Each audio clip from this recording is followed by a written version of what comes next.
Chapter 60. Monkey tries the second time to borrow the plantain fan. The strong-arm king is the bull demon king. The local god explained. Did he set these mountains ablaze and pretend they were the fiery mountains? Monkey asked. No, the local god replied. If you'll promise to forgive me for doing so, great sage, I'll speak frankly. What's there to forgive? Monkey said. Speak frankly. You started this fire, great sage, the local god replied. That's nonsense, said Monkey angrily. I wasn't here.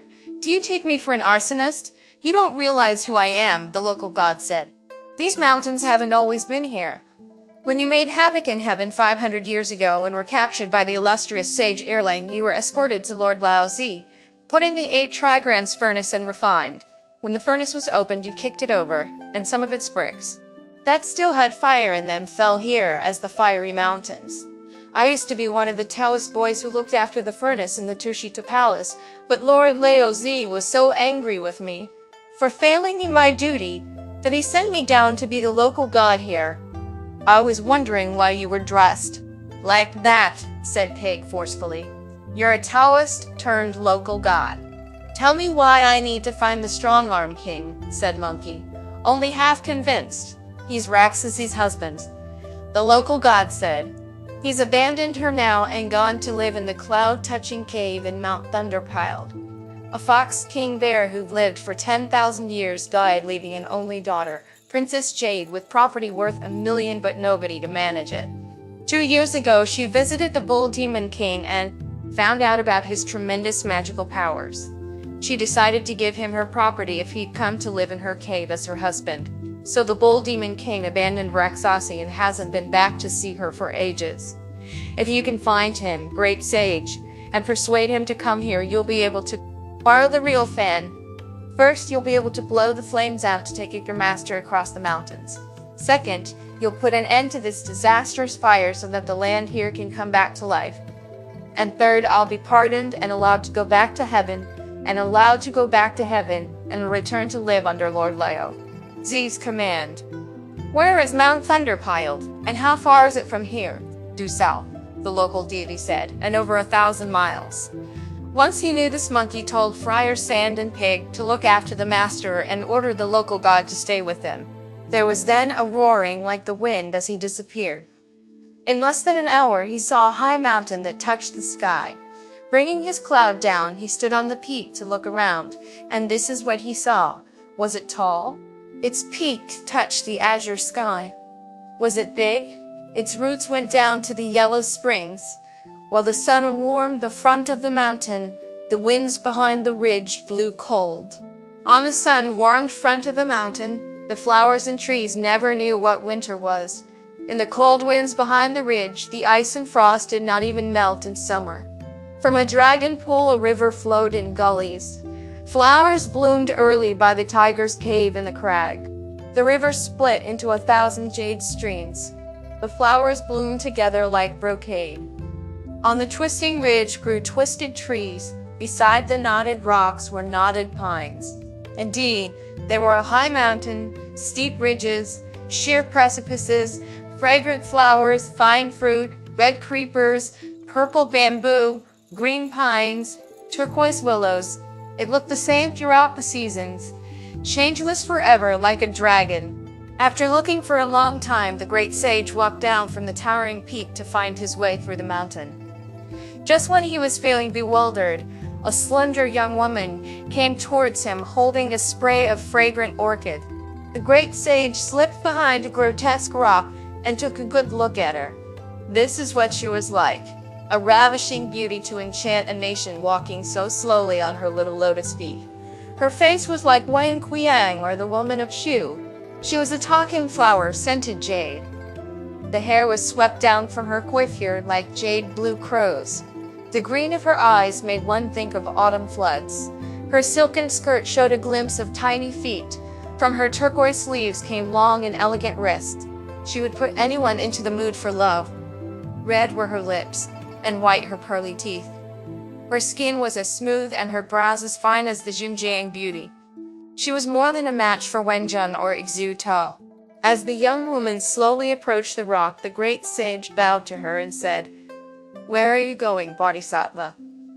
Before he spoke, she had not noticed him. But when she looked up and saw how hideous the great sage was, she was petrified, unable to move forward or back. All she could do was shiver and force herself to reply, "Where are you from? How dare you question me?" If I tell her about fetching the scriptures and borrowing the fan, the great sage thought, this damn woman might be some relation of the bull demon kings. I'd better pretend to be some relation of the bull demon kings. I'd better pretend to be some kinsman of the bull demon king come to invite him to a banquet. When he would not answer her questions, the woman turned angry and shouted, "Who are you and how dare you question me?" "I'm from Mount Turquoise Cloud," Monkey replied with a bow and a forced smile. "I don't know the way, as it's my first time here." "Could I ask you, Bodhisattva, if this is Mount Thunderpiled?"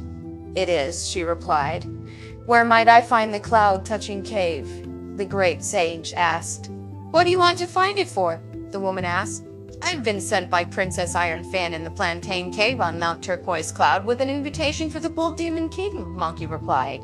The moment the woman heard him speak of Princess Iron Fan sending an invitation to the Bull Demon King, she flared into a rage and went crimson from ear to ear.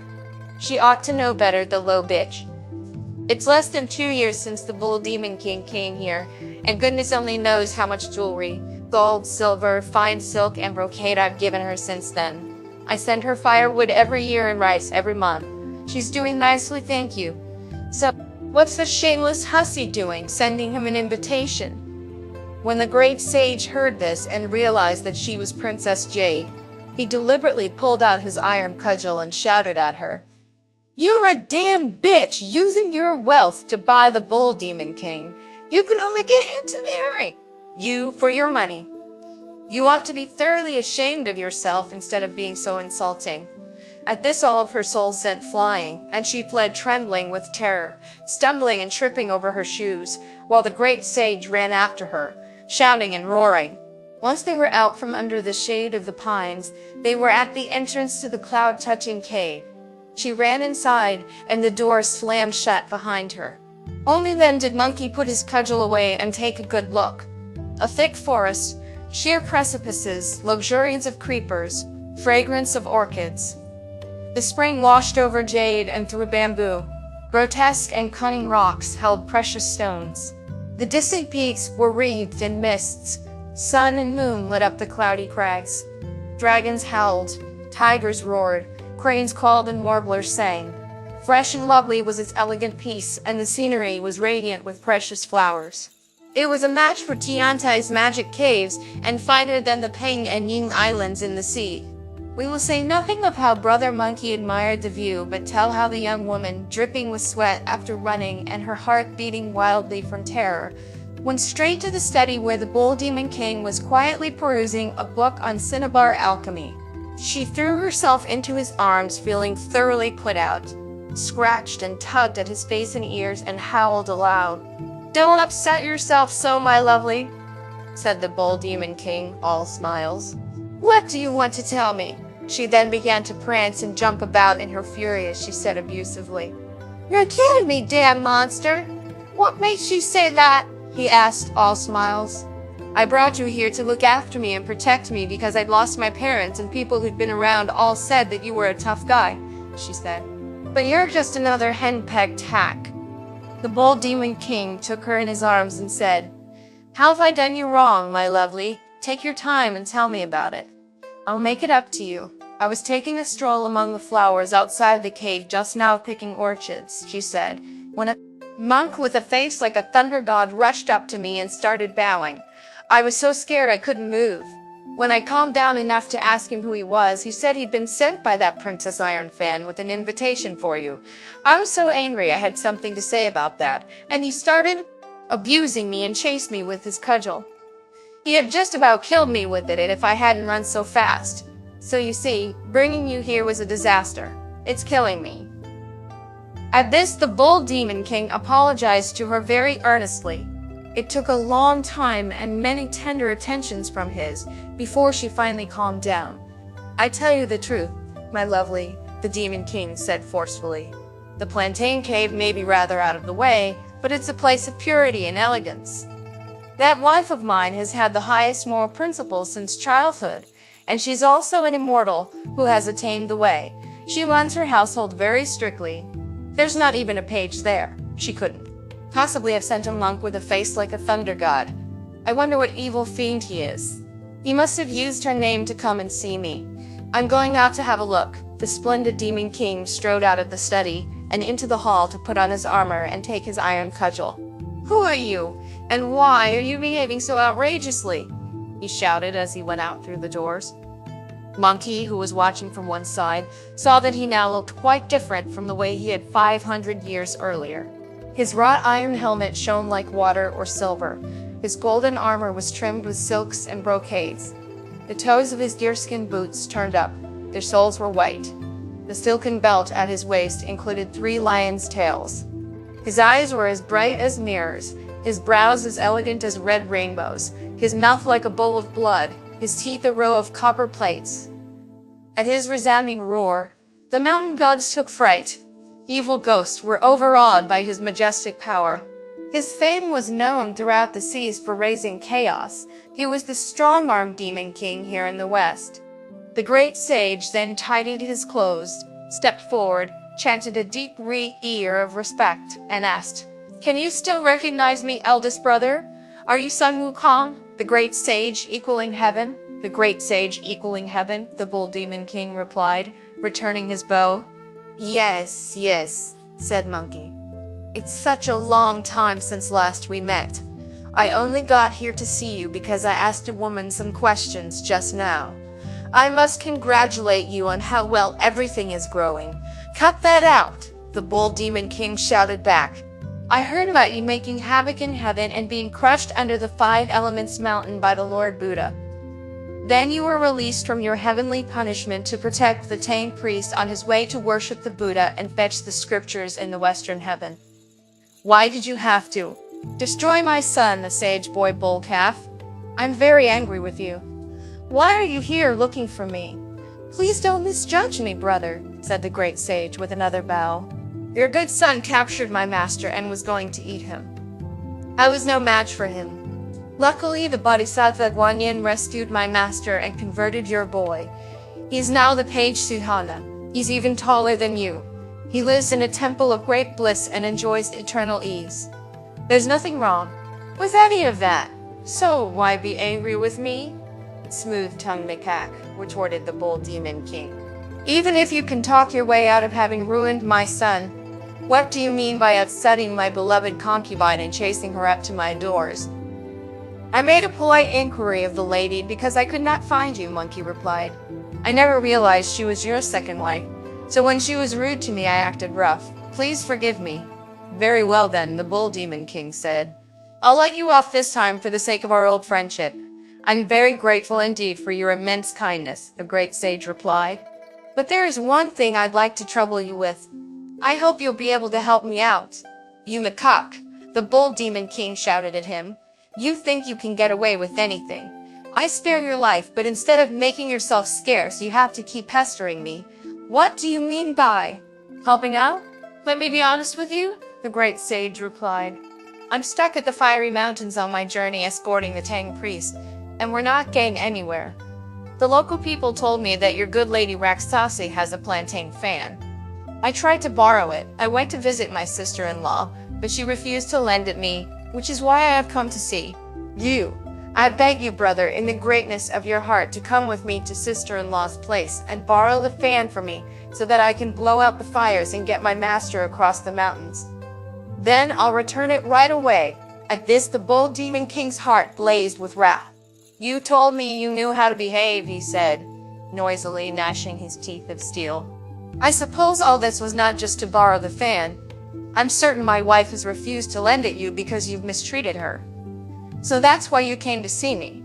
On top of that, you send my beloved concubine fleeing in terror. As the saying goes, don't push around your best friend's wife. Don't push around your best friend's wife. Don't try to destroy the joy of his life. You've been pushing my wife around and trying to destroy the concubine who's the joy of my life. It's an outrage. Take this if you want to hit me, brother. I'm not afraid," said Monkey. "All I want is the treasure. I beg you to lend it me." If you can last out 3 rounds with me, the bold Demon King said, I'll make my wife lend it to you, and if you can't, I'll kill you and have my revenge. Good idea, brother, Monkey replied. I've been so lazy. I haven't been to sea for ages, and I don't know how your fighting powers now compare with the old days. Let's have a match with our cudgels. The bold Demon King was in no mood for further argument, and he hit at Monkey's head with his mace. Monkey hit back with his gold-banded cudgel. It was a splendid fight. The gold-banded cudgel, the rough iron mace, are no longer friends. One said, You destroyed my son, Emilia. The other, Don't be angry. He has found the way. How could you be so stupid as to come to my door? I am here to visit you with a special purpose. One wanted the fan to protect the Tang priest. The other was too mean to lend the plantain leaf. Friendship was lost in the exchange of words.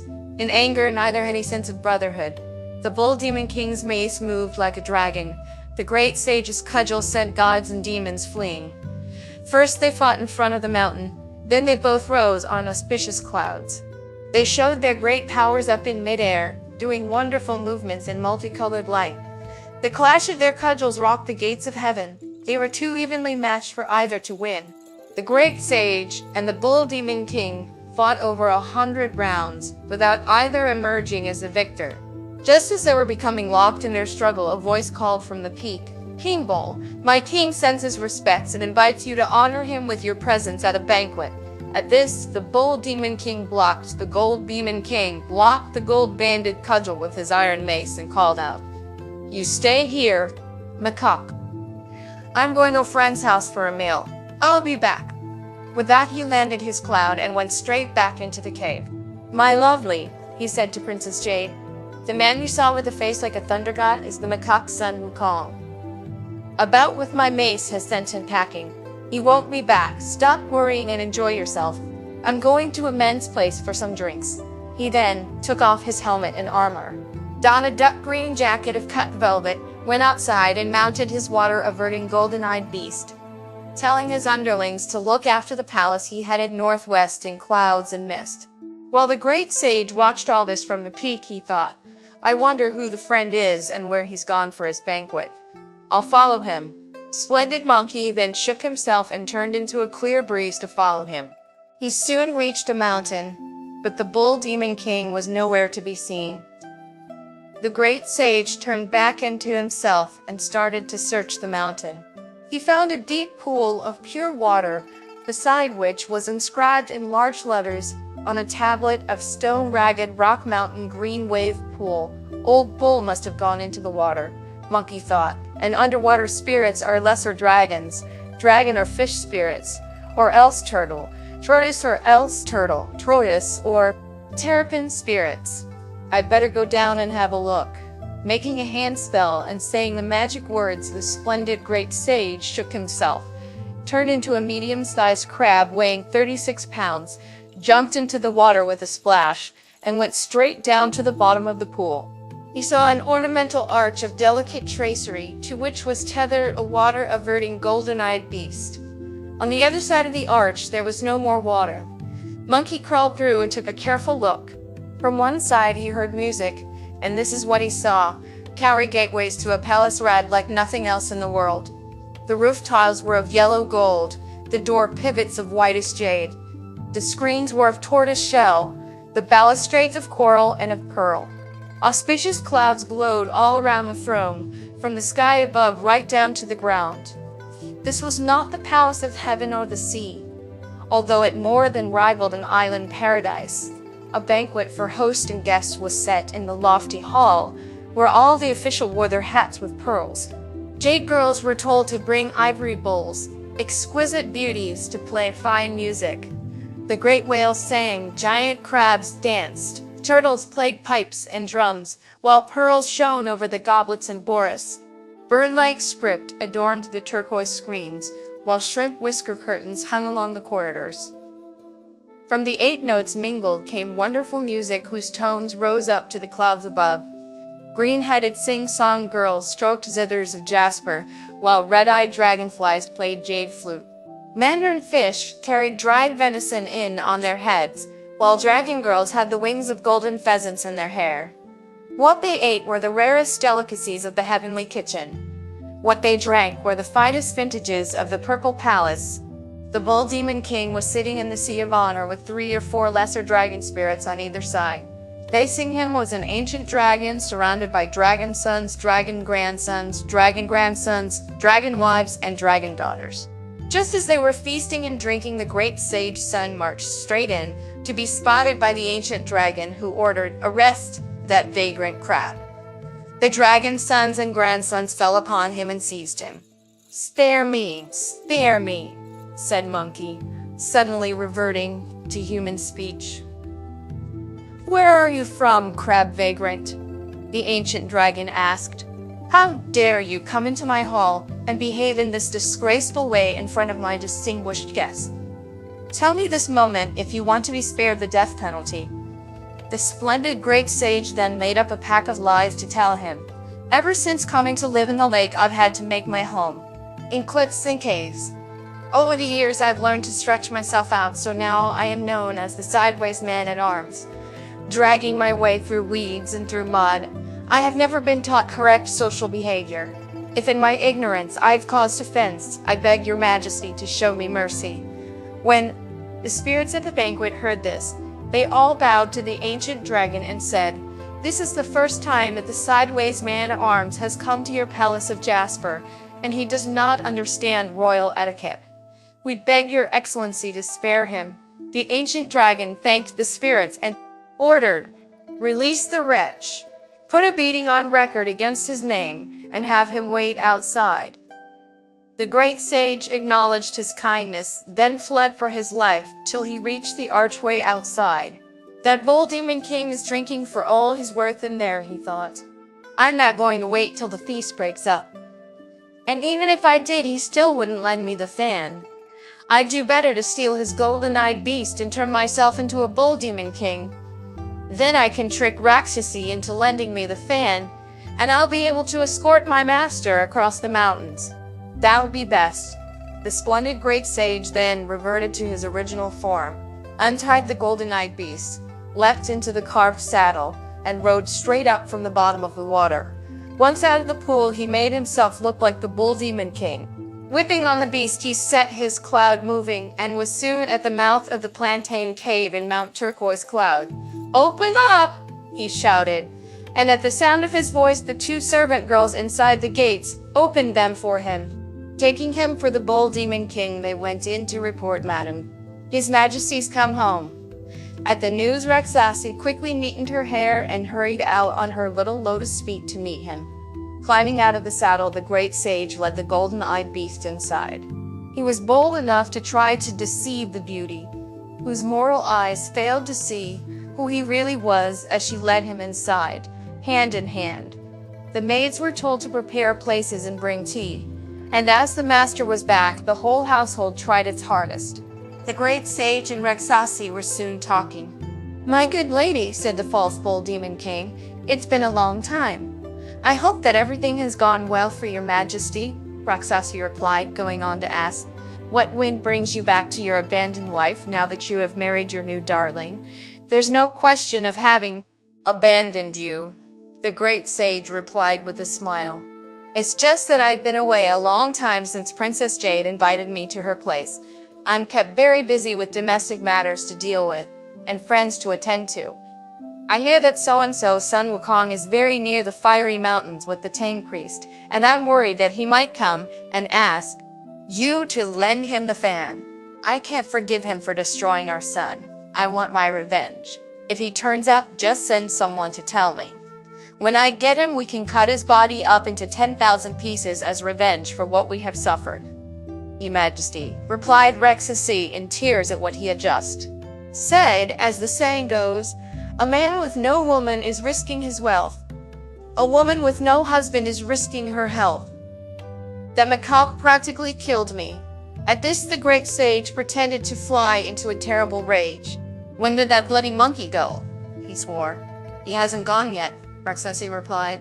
"He was here yesterday to borrow the fan, and as he destroyed our boy, I put my armor on and went out to cut him to bits with my swords." But he endured the pain, called me his sister-in-law, and said that you and he were once sworn brothers. He was my seventh sworn brothers.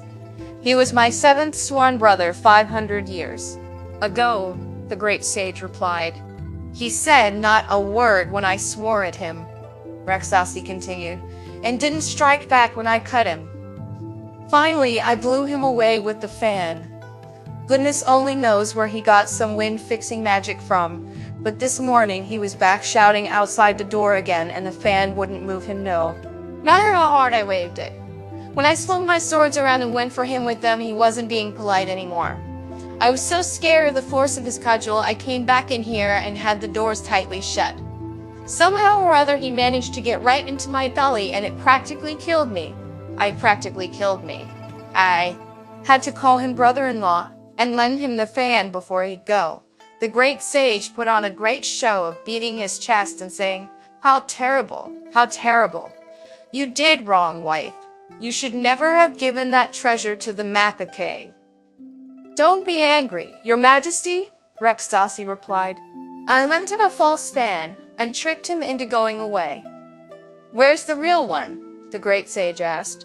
"Don't worry," she replied. "Don't worry, it's safely put away." She then told the serving girls to lay on wine and a feast to welcome him back.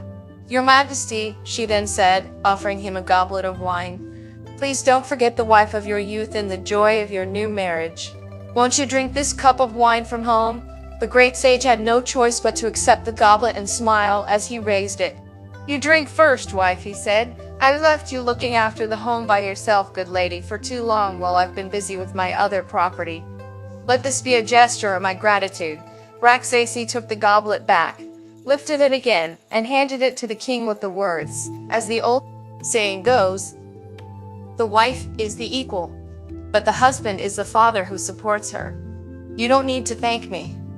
It was only after more such politeness that the two of them sat down and began drinking. Not wanting to break his vow to avoid meat, the great sage only ate some fruit while he talked to her. After they had each had several cups, Raksasi was feeling a little drunk and rather sexy. She started to press herself against the great sage, stroking and pinching him. Taking him by the hand, she whispered tender words to him. Leaning her shoulder against him, she spoke quietly and submissively. They shared the same cup of wine, drinking a mouthful each at a time, and she fed him fruit. The great sage pretended to go along with this and smile. He had no choice but to lean against her. Indeed, the hook to catch poetry, the broom to sweep away sorrow, the remover of all difficulties is wine. The man, though virtuous, unbuttoned his lapel. The woman forgot herself and began to laugh. Her face had the complexion of a peach. Her body swayed like a willow sapling. Many a word came babbling from her mouth as she pinched and nipped in her desire. Sometimes she tugged at her hair or waved her delicate fingers. She often raised a foot and twitched the sleeves of her clothes. Her powdered neck sunk lower and her fine waist started to wiggle. She never stopped talking for a moment as she opened gold buttons to half show her breasts. In her cups she was like a landslide of jade, and as she rubbed her bleary eyes she did not look at her best. Watching her get drunk, the great sage had kept his wits about him, and he tried to lead her on by saying, "Where have you put the real fan, wife? You must watch it very carefully all the time.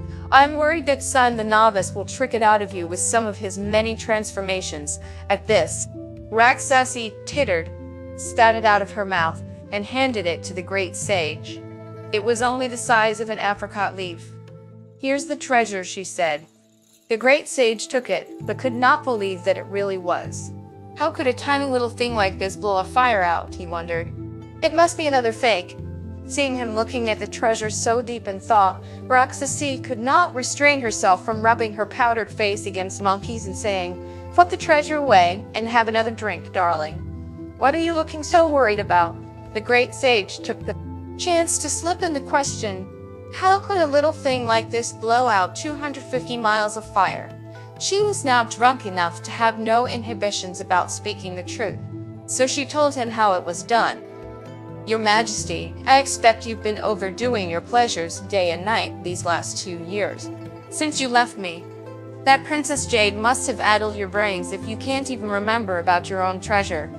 You just have to pinch the 7th red silk thread with the thumb of your left hand and say, "Huixikichichukiru." Then it'll grow 12 feet long. It can do as many changes as you.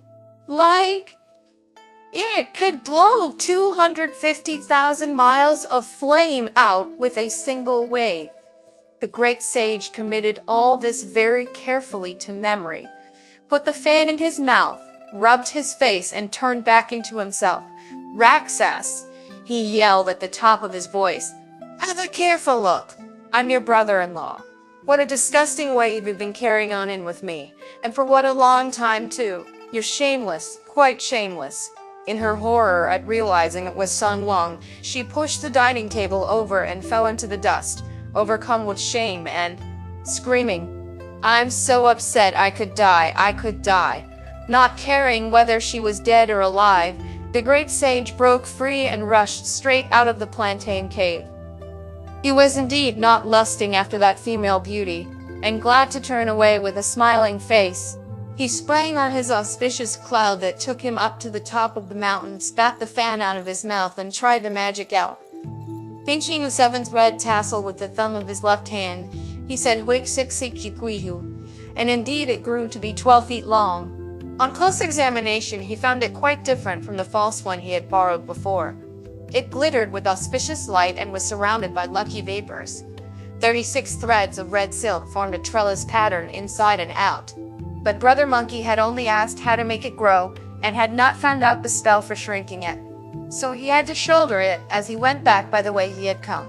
When the Bull Demon King's feast with all the spirits at the bottom of the green wave pool ended, he went outside to find that the water-averting golden-eyed beast was missing. The ancient Dragon King called the spirits together to ask them, "Which of you untied and stole the Bull Demon King's golden-eyed beast?" The spirits all knelt down and replied, "We wouldn't dare steal it. We were all waiting, singing, or playing at the banquet. None of us was out here. I am sure that none of you palace musicians would have dared to take it," the ancient dragon said. "Have any strangers been here? A crab spirit was here not long ago during the banquet, and he was a stranger." At this, the Bull King suddenly realized what had happened. "Say no more," he exclaimed. "When you sent your messenger with the invitation this morning, there was a Sun Wukong there who'd come to ask to borrow my plantain fan, as he couldn't get the tame priest he's escorting to fetch the scriptures across the fiery mountains. I refused. I was in the middle of a fight with him that neither of us was winning when I shook him off and came straight here to the banquet. That monkey's extremely quick and adaptable. I'm sure that the crab spirit was him here in disguise to do a bit of spying. He stole my beast to go and trick the plantain fan out of my wife." This news made all the spirits shake with fright. "Do you mean the Sun Wukong who made havoc in heaven?" they asked. "Yes," the Bull Demon King replied. "If any of you gentlemen have any trouble on the road west, keep your distance from him, whatever you do." "But if all that's true, what about your Majesty's steed?" the ancient dragon asked. "No problem," the Bull Demon King replied with a smile. "You gentlemen may all go home now while I go after him." With that, he parted his way through the waters, sprang up from the bottom of the pool, and rode a yellow cloud straight to the plantain cave on Mount Turquoise Cloud, where he heard Raksasi stamping her feet, beating her breasts, howling and moaning. He pushed the doors open to see the water-averting golden-eyed beast tethered by them. "Where did Sun Wukong go, wife?" the Bull Demon King said. Seeing that the Bull Demon King was back, the serving girls all knelt down and said, "Are you home, your majesty?" Raksasi grabbed hold of him, banged her head against his, and said abusively, "Damn and blast you, you careless fool. Why ever did you let that macaque steal the golden-eyed beast and turn himself into your double to come here and trick me? Which way did the macaque go?" the Bull Demon King asked, grinding his teeth in fury. Beating her breast, Raksasi continued to pour out abuse. "The damn monkey tricked me out of my treasure, turned back into himself and went. I'm so angry I could die. Do look after yourself, wife," the Bull Demon King said, "and don't be so upset. When I've caught the macaque and taken the treasure off him, I'll skin him, grind his bones to powder, and bring you his heart and liver. That'll make you feel better." He then called for weapons. "Your Majesty's weapons aren't here," the serving girls replied. "Then bring your mistress' weapons," the Bull Demon King replied. The servants brought her pair of blue-tipped swords, and the Bull Demon King took off the duck green velvet jacket he had worn to the banquet and tied the little waistcoat he wore next to his skin more tightly. He then strode out of the plantain cave, a sword in each hand, and headed straight for the fiery mountains in pursuit of Monkey.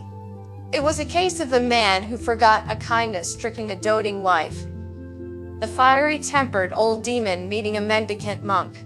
If you don't know whether this journey was ill-fated or not, listen to the explanation in the next installment.